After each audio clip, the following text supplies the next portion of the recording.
ভাই সাউন্ডটা একটু ঠিক করেন, 200 প্লাস রাখবেন ইনশাআল্লাহ। সকলে কেমন আছেন? এখানে যারা বসে আছেন তার চাইতে বেশি বাহিরে ঘোরাফেরা করছে। তো আমি অনুরোধ করছি মাইকের আওয়াজ যতদূর যাচ্ছে মেহেরবানি করে শুধুমাত্র আল্লাহ পাকের সন্তুষ্টি লাভের উদ্দেশ্যে আমরা এখানে সবাই এসে বসব। আল্লাহ পাক সকলকে আসার এবং বসার তৌফিক দান করুন, বলছি আমিন। إن الحمد لله الأكرم الذي خلق الإنسان وكرم وعلمه من البيان ما لم يعلم فسبحان الذي لا يحصى امتنانه باللسان ولا بالقلم نشهد أن لا إله إلا الله وحده لا شريك له ونشهد أن سيدنا وحبيبنا ومولانا محمدا عبده ورسوله إن الله وملائكته يصلون على النبي يا أيها الذين آمنوا صلوا عليه وسلموا تسليما اللهم صل على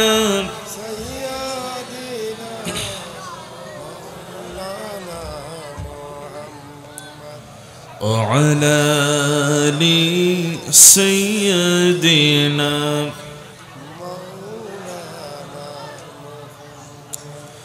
শিবে আবু তালিব সে এক কারাগার কাটল সেথায় তোমার বহুদিন হলো পার না খেয়ে না ঘুমে কত রাত কেঁদে কেঁদে দিন কায়েমের তারে ধৈর্য ধরে ধরে হে রাসূল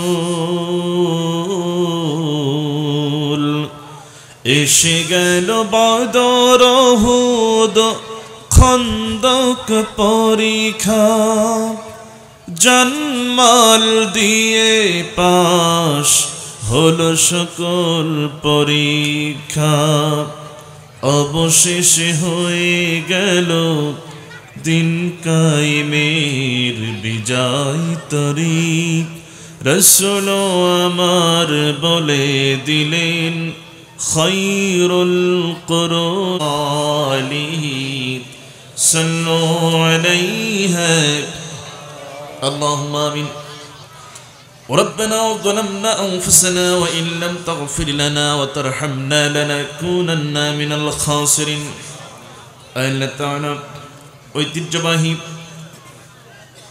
চট্টগ্রাম জেলার সাতকানিয়া উপজেলার ইসামতি ঐক্য পরিষদের উদ্যোগে আয়োজিত বিশাল এই তাফসীরুল কোরআন মাহফিলের ময়দানে বসে আমরা কিছু গুনাহগার তোমার প্যারা হাবিব পাকের উপরে কয়েক মর্তবা দরুদ ও সালাম পড়েছি। মেহেরবানি করে দরুদ ও সালাম টুকুন সোনার মদিনায় নবী পাকের রওজা মোবারকে পৌঁছায় দাও। तमाम বিশ্বের মাটির নিচে যত মুমিন মুমিনাত শুয়ে আছেন তাদের আরওয়াহ পরে সব পৌঁছায় দাও। আল্লাহ তাআলা এই মাহফিলের আয়োজন যারা করেছেন আর শোনার জন্য যারা এসেছেন, কিয়ামতের দিন মুসিবতের সময় এই মাহফিল আমাদের সকলের জন্য নাজাতের ওসিলা বানায়া দিও ইয়া রব। करम तू अगर करे वो बातें ज़ुबा को जो दिल पर असर करे, तक़ब्बल मिन्ना इन्नका अंतस-समीउल अलीम वतुब अलैना इन्नका अंतत-तव्वाबुर रहीम। सुब्हान रब्बिका रब्बिल इज़्ज़ति अम्मा यसिफून व सलामुन अलल मुरसलीन वल्हम्दुलिल्लाहि रब्बिल आलमीन। ঐতিহ্যবাহী বীর চট্টলার দক্ষিণবঙ্গের বৃহত্তর অঞ্চল চট্টগ্রাম জেলার সাতকানিয়া উপজেলার ইসামতি ঐক্য পরিষদের উদ্যোগে আয়োজিত দ্বিতীয়তম বার্ষিকী তাফসীরুল কোরআন মাহফিল 2025 মহতী আয়োজনের সম্মানিত সুযোগ্য শ্রদ্ধাভাজন সভাপতি জনাব মোহাম্মদ জসিম উদ্দিন, প্রধান উপদেষ্টা ইসলামী ঐক্য পরিষদ এবং সাবেক উপজেলা চেয়ারম্যান সাতকানিয়া চট্টগ্রাম, দোয়া করছি আল্লাহ পাক মাননীয় সভাপতি মহোদয়ের হায়াত এবং রিজকে বরকত দান করুন, বলছি আমিন। আজকের প্রোগ্রামের আমন্ত্রিত সকলে উলামায়ে কেরাম, ফজল ইজাম, বিশেষ করে যিনি আমার সঙ্গে সার্বক্ষণিক যোগাযোগ রক্ষা করে চলেছেন সেই প্রিয় আব্বাস আলী ভাই, আব্বাস আলী ভাইয়ের সঙ্গে আরও আছেন আশরাফ আলী জিসান, জিয়াউল হক। এরপরে যার কথা না বললেই নয়, যিনি আপনাদেরই অঞ্চলের সিটিওপাড়া গ্রামের একজন সুযোগ্য সন্তান, যার সাথে বেশ কয়েক বছর আগে থেকেই সম্পর্ক এবং তাদের প্রোগ্রামে আমি 2 বার এসেছি, আমার প্রিয় শরীফ ভাই। শরীফ ভাই আছেন না এখানে? জি, আমার শরীফ ভাই, তিনি আমাকে এখানে আসা পর্যন্ত সহযোগিতা করেছেন, এসেছেন। অনেক যুবক ভাইদেরকে আমি দেখলাম, সকল যুবক ভাইরা সহ প্রশাসনের দায়িত্বে নিয়োজিত কর্মকর্তাবৃন্দ, সুপ্রিয় সাংবাদিক বন্ধুগণ, আমার সামনে উপস্থিত অত্র অঞ্চলের কাছে ও দূরে আমার অত্যন্ত হৃদয় তাওহীদের পতাকাবাহী, কালেমার ঝান্ডাবাহী, দিন ইসলামের নরশারদুল প্রিয় দিনী মুজাহিদ ভাইরা, পর্দায় আছেন এলাকার সম্মানিত মা ও বোনেরা, আলোচনার সূচনায় আনুষ্ঠানিকতার মধ্য দিয়ে আমি আবার আমার পক্ষ থেকে ভক্তিপূর্ণ সালাম পেশ করছি। আসসালামু আলাইকুম ওয়া রাহমাতুল্লাহি ওয়া বারাকাতুহু। আমি একটু জানতে চাচ্ছি সকলে কেমন আছেন? এখনো পর্যন্ত পেছনে আওয়াজ পাই নাই। সকলে কেমন আছেন? আলহামদুলিল্লাহ। ভালো রাখার মালিক কে? মন্দ রাখার মালিক? সকল অবস্থায় বান্দা শুকরিয়া আদায় করবে কার?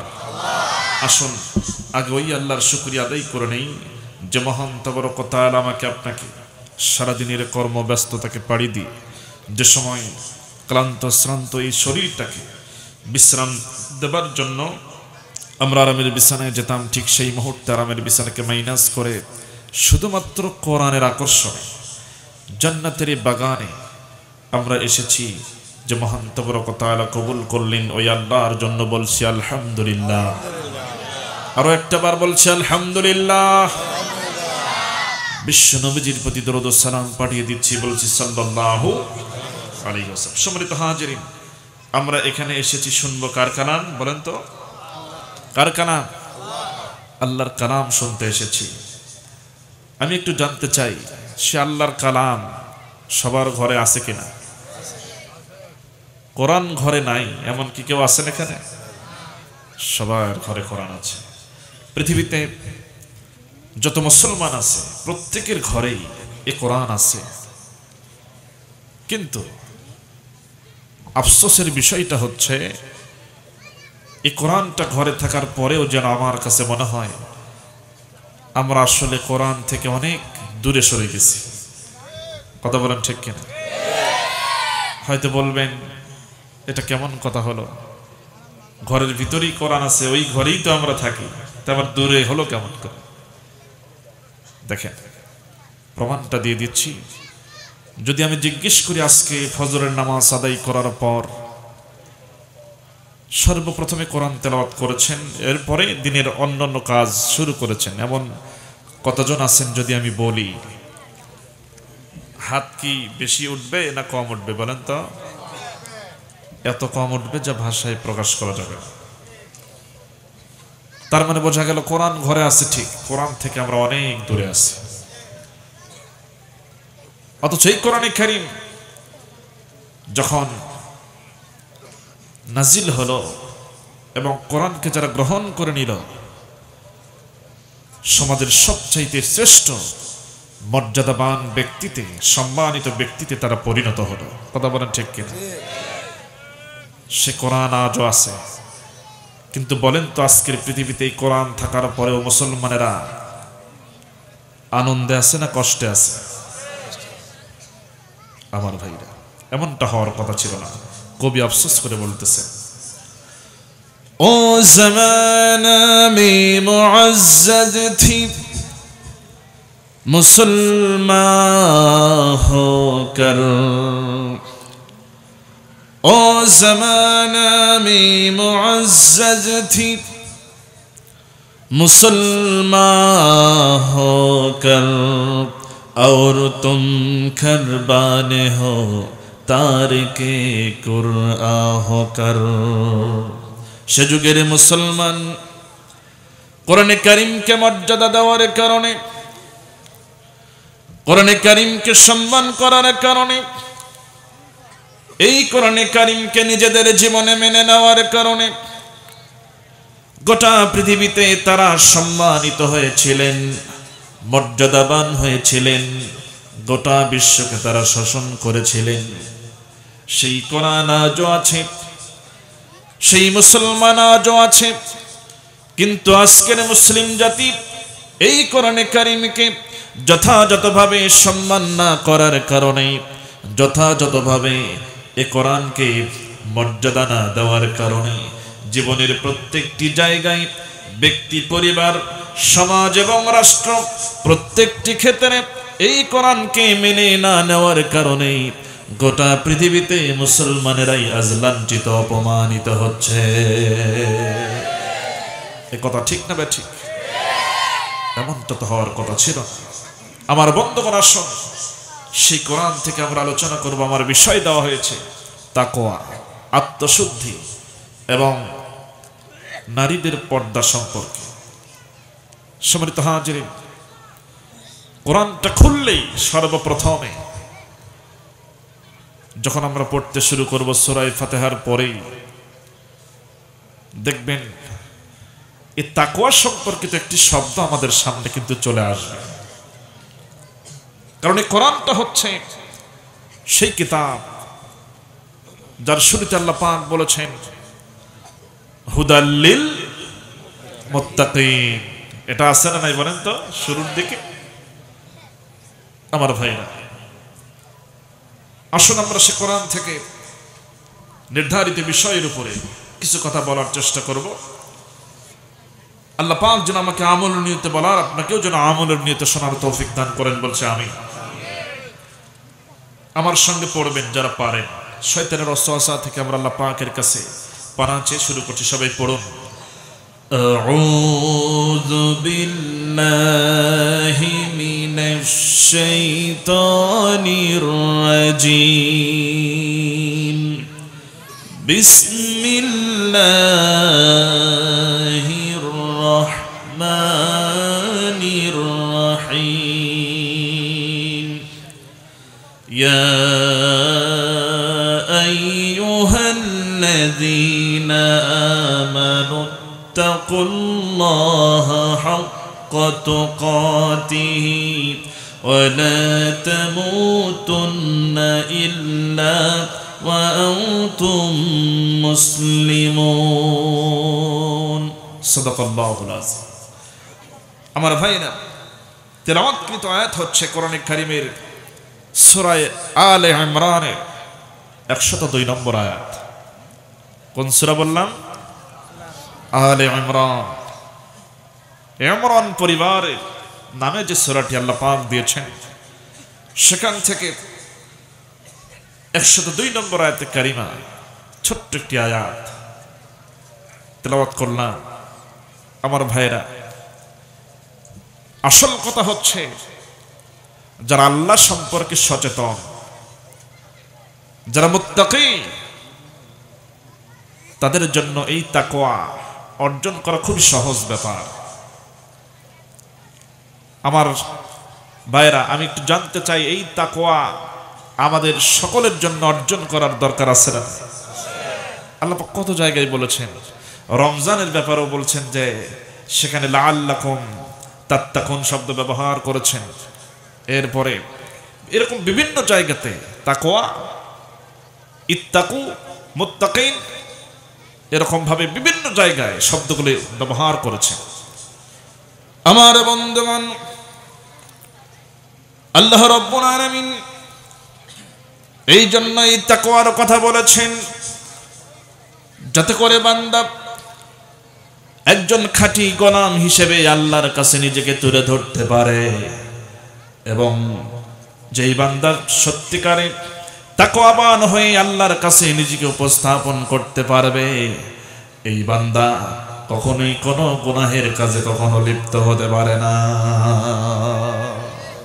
সুবহানাল্লাহ আমার ভাইরা তাকওয়া যার ভিতরে আল্লাহর ভয় আছে সেই হচ্ছে তাকওয়াবান হযরতে ওমর ফারুক রাদিয়াল্লাহু তাআলা আনহু উবাই ইবনে কাব রাদিয়াল্লাহু তাআলা আনহুকে জিজ্ঞেস করলেন প্রশ্ন করলেন ভাই উবাই ইবনে কাব আপনি একটু আমাকে তাকওয়া সম্পর্কে একটু বলুন তো তাকওয়া সম্পর্কে আমাকে একটু জানান তো এটা কি জিনিস উবাই ইবনে কাব রাদিয়াল্লাহু তাআলা আনহু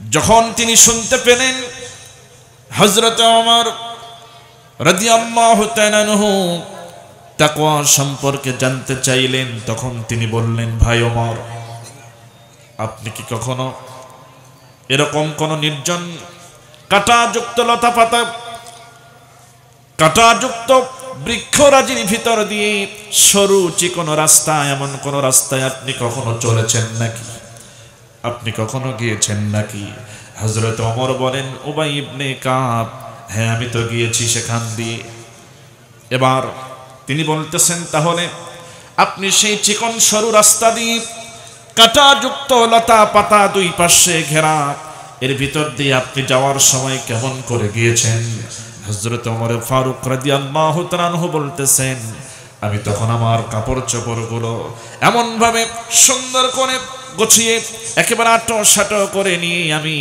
এমন ভাবে সেই রাস্তা দিয়ে চলেছি যাতে করে আমার এই কাপড় আমার এই জামা যেন ওই কাঁটাযুক্ত লতা পাতার সঙ্গে না লাগে সুবহানাল্লাহ হযরত উবাই ইবনে কাব রাদিয়াল্লাহু তাআলা আনহু বললেন এটাই হচ্ছে তাকওয়া কারণ আমার ভাইয়ের এখান থেকে শিক্ষা হচ্ছে এই পৃথিবীর মাঝে আমরা যে বসবাস করছি অসংখ্য গুনাহের ভিতরে আমরা লিপ্ত আছি এর ভিতর থেকে আমাদের সমস্ত গুনাহের ভিতরে আমাদের চলতে হবে কিন্তু কোন গুনাহ যেন আমাকে আপনাকে স্পর্শ করতে না পারে এটাই হচ্ছে তাকওয়ার দৃষ্টান্ত উপমা আমার বন্ধুগণ যার ভিতরে আল্লাহর ভয় আছে সে কি দুনিয়ার আর কোন শক্তিকে ভয় করে আমার ভাই আসতে বলবে না সে কি আর কাউকে ভয় করে একজন তাকওয়াবান মুত্তাকি ব্যক্তি একমাত্র আল্লাহকে ছাড়া দুনিয়ার কোন শক্তির কাছে সে মাথা নত করে না বয়স তার যাই হোক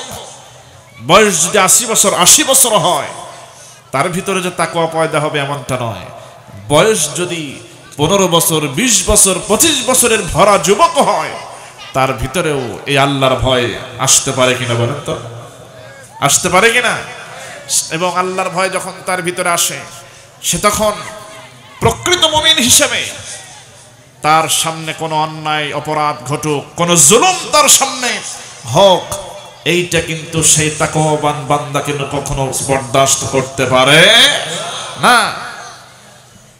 বান্দা জুলুম করলে আল্লাহ পাক ছাড় দেন না। আর যেই তাকওয়াবান বান্দার আল্লাহর এই সমস্ত নাফরমান বান্দাদের বিরুদ্ধে নিজের মুসলমানিত্ব, নিজের তাকওয়ার পরিচয় বহন করে, আল্লাহর ভয় অন্তর ধারণ করে যখন অন্যায়ের বিরুদ্ধে দাঁড়িয়ে যায়, এবার নাফরমান বান্দাগুলো তারা চিন্তা করে এদেরকে তো খুব সহজেই ঘায়েল করা সম্ভব, এদের সাহায্য করার তেমন কিছু নাই, নাই কোনো অস্ত্র, নাই কোনো লোকবল, নাই কোনো পাওয়ার, সব তো আমাদের হাতে। অতএব এদেরকে সহজে আমরা একটু দমন করতে পারবো, সাইজ করতে পারবো। কিন্তু জালিমেরা কখনো জানে না যে যার ভিতরে আল্লাহর ভয় আছে সে কখনো সংখ্যা দিয়ে বিচার করে না, তার কোনো অস্ত্রের প্রয়োজন হয় না। সে আল্লাহর উপর ভরসা করে যখন আল্লাহর নামে হুঙ্কার দিয়ে ময়দানে ঝাঁপিয়ে পড়ে, পৃথিবীর কোনো বাতিল শক্তি তার সামনে টিকতে পারে না। কথা বলা ঠিক কিনা? আমার ভাইরা, আমার ভাইরা, আপনারা কিন্তু সেই তাকওয়ার পরিচয় দিয়েছেন। আল্লাহর ভয়কে বুকে ধারণ করে এ প্রমাণ কিন্তু পেশ করেছেন বিশেষ করে আমার যুবক ভাইরা। যুবক ভাইরা এখানে আছেন তো? সবাই আছেন, অনেক যুবক ভাইদের আমি দেখতে পাচ্ছি। আসলে যুবক ভাইদের কিন্তু আল্লাহ খুব ভালোবাসে, শয়তানও ভালোবাসে। কিন্তু আমরা কি শয়তানের ভালোবাসা পেতে চাই না আল্লাহর ভালোবাসা পেতে চাই? দেখেন, এই যুবক ভাইদেরকে আপনারা নিজের চোখে দেখেছেন, তারা কিন্তু জানে যে সামনে বিপদ, সামনে মুসিবত, বিশাল বড় জালিমের জুলুমের পর্বত সমান বাধা তাদের সামনে। কিন্তু এত বড় বিশাল বড় শক্তিকে দেখেও আমার এই তরুণ যুবক ভাইরা ভয় না করে একমাত্র আল্লাহর ভয় ভিতরে ধারণ করে তাদের বিরুদ্ধে কিন্তু দাঁড়িয়েছে। কথা বলেন ঠিক কিনা? এটাই হচ্ছে তাকওয়া। কারণ যদি আল্লাহর ভয় ভিতরে না থাকতো তাহলে মানুষের ভয় যুক্ত, আর সে তাদের শক্তির সামনে দাঁড়াতে সাহস পেত না। এটাই তো স্বাভাবিক, বলেন তো ঠিক কিনা? এটাই স্বাভাবিক। কিন্তু তারা যখন ভিতরে আল্লাহর ভয়কে ধারণ করেছে, তখন তারা দেখেছে কে শক্তিশালী, কে পাওয়ারফুল, কার কত অস্ত্র, কত জনবল। এটা দেখার আমাদের সময় নেই। আমাদের সিদ্ধান্ত হচ্ছে আমরা আল্লাহর গোলাম। আল্লাহর এই জমিনে কোনো অন্যায় আমরা থাকতে দিতে চাই না, কোনো জুলুম আমরা এই জমিনে আমরা প্রশ্রয় দেব না। এর বিরুদ্ধে আমরা দাঁড়িয়ে যাব শুধু আল্লাহর ভয় বুকে ধারণ করে। এর সামনে যত বড় শক্তি বাধা হয়ে আসুক না কেন, প্রয়োজনে তাদের সামনে দাঁড়িয়ে যদি আমার জীবন দিতে হয়, রক্ত দিতে হয়, তবুও দেব। তাদের সামনে কখনো আমরা মাথা নত করবো না। কথা বলে ঠিক কিনা?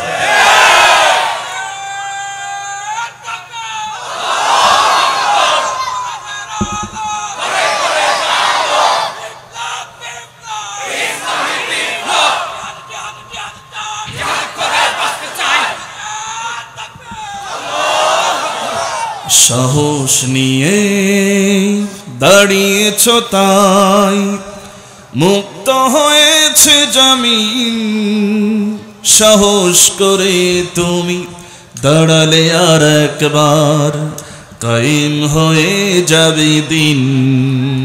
কথা বলেন ঠিক কিনা? সাহস নিয়ে দাঁড়িয়েছ তাই মুক্ত হয়েছে জমিন, সাহস করে তুমি দাঁড়ালে আর একবার কায়েম হয়ে যাবে দিন। তাই নয় নয় নয় আর কোন ভয়, আনতে হবে দিনের বিজয়, দিনের বিজয়। যারা ভেবেছিল ছাড়বে না আর ক্ষমতার এই মসনদ, দেখেছে তারা রবের পাকড়াও কি করে করে নাস্তানাবুদ। কথা বলেন ঠিক কিনা? মানুষের সাথে যারা করেছে দুশ্মনী, করেছে বাড়াবাড়ি, দেশের বুকে তাদের হয়নি তো জায়গা, যেতে হলো মামার বাড়ি।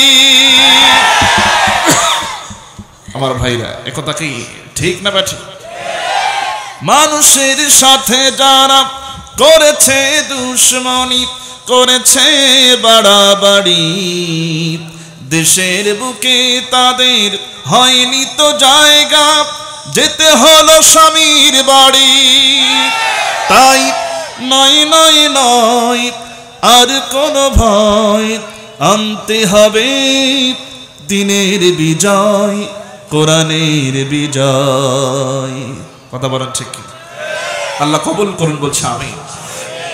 আমার ভাইরা, তাদের ভিতরে আল্লাহর ভয় ছিল না বলে আল্লাহ পাক তাদের ভিতরে এমন অদৃশ্য শক্তির ভয় ঢুকিয়ে দিয়েছেন, যার কারণে তাদের ঠিকানা কোথায় হলো এটা আল্লাহ পাকই নির্ধারণ করে দিয়েছেন। কথা বলেন ঠিক?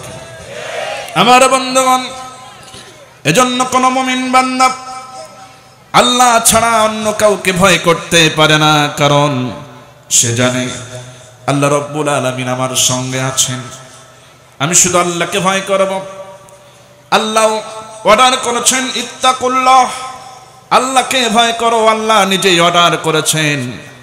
আমার বন্ধুগণ খেয়াল করুন, আমি আপনাদের সামনে খুব পরিচিত একটি ঘটনা বলবো। হযরত ওমর ফারুক রাদিয়াল্লাহু তাআলা আনহুর সময় তাকওয়া কি জিনিস, আল্লাহর ভয়টা কি জিনিস, এটা বোঝাবার জন্য একটু বলি।